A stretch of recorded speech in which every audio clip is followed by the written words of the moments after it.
With Beyond Light right around the corner, I decided to take on the daunting task of cleaning out my vault. If you're anything like me and tend to hoard any decent rolls that look promising for future content, you're probably overflowing with some old stuff, some new stuff, and a lot of things that need to be dismantled. When I tweeted about my vault cleanout last night after spending some time with it, it seemed like a lot of people were really struggling with these decisions, so I thought it was worth making a quick video to share the way that I approached it. By the way, if you aren't following my Twitter yet, my handle is pattycakesgg.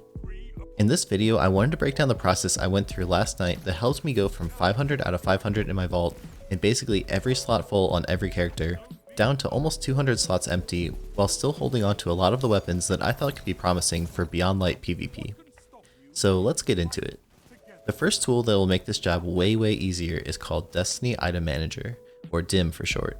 If you're not familiar with this one yet, trust me, you want to start using it ASAP regardless of which platform that you're playing on. You can head over to DestinyItemManager.com to launch the app and then authorize with your Bungie login details to get started. Even if you're already using DIM all the time, I bet a lot of you aren't super familiar with some of the cool filters you can apply in the search bar to make sorting through your gear a lot easier. For example, you can do stuff like is:hand cannon to find all hand cannons in your inventory. Pretty neat. For vault cleaning purposes, this is the process that I went through. Number 1, filter your items by sunsets after arrival. By the way, you can actually just click on filters help and then manually select it if that's easier for you than typing it out. This filter will highlight every item in your inventory that caps out at 1060 power. Once you've found an item that you want to delete, click the corresponding button to send it to your character in the game and then dismantle it. I recommend first cleaning out the slots on the character that you plan to use to dismantle everything, so that you can then send a bunch of stuff to delete all at the same time and be efficient. I went through my list and dismantled pretty much every single PvE oriented weapon and armor piece that I had that was capped at 1060, since I definitely want to get some new PvE stuff when Beyond Light comes out. The next part is a little bit trickier, which is choosing which good PvP rolls for weapons that you want to hang on to. In case you're not clear on the way that sunsetting works, regular PvP like the control playlist isn't power enabled, so older weapons will still work just fine in those scenarios, and for that reason you might want to keep a few god rolls around. I wanted to keep a number of rolls that I thought could become really strong next season with the new balance patch. If you're not sure about which rolls are well suited for PvP, I have a cool resource for you to check out. The website light.gg has a cool indicator that shows which perks tend to be helpful for PvP, PvE, or both. For example, if you search for the Austringer hand cannon, you'll see that some of the perks are highlighted in yellow, meaning they're good for both PvP and PvE. Some perks are blue, showing that they're good for PvE, and others are red, showing they're good for PvP. So if there's any weapons that you're unsure of, you can search them up in light.gg and then see which perks are highlighted in either yellow or red, and if it has a lot of them, it might be worth keeping for a while. If you're unsure of any items to delete and want some feedback, we have a new channel in my community Discord server called Shard It or Keep It, which might be really helpful to get some advice from other players when you're trying to make those decisions. You can join our server at discord.gg/pattycakes.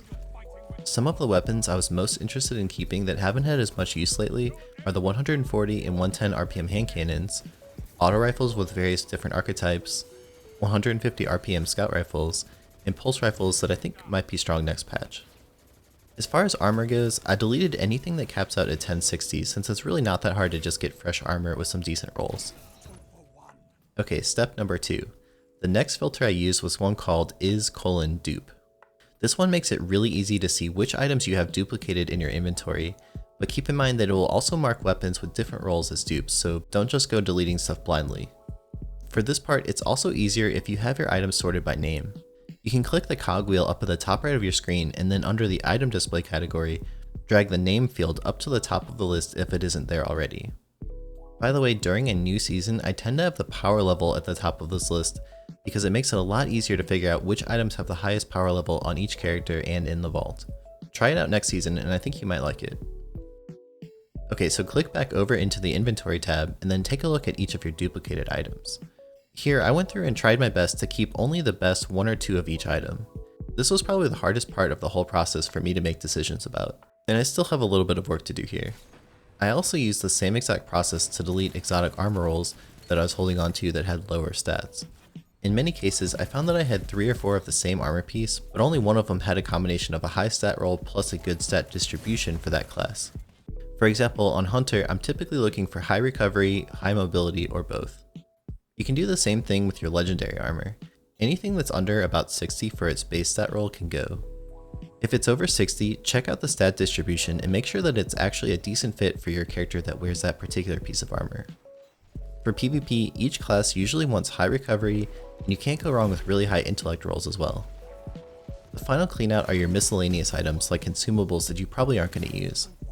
For example, I found that I had 3 of the Wolf's Favor, which apparently can be dismantled for Iron Banner tokens now.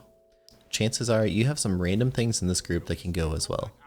I imagine some of these will also become deprecated as soon as Beyond Light comes out, so be sure to keep an eye on any of those as soon as the new season starts.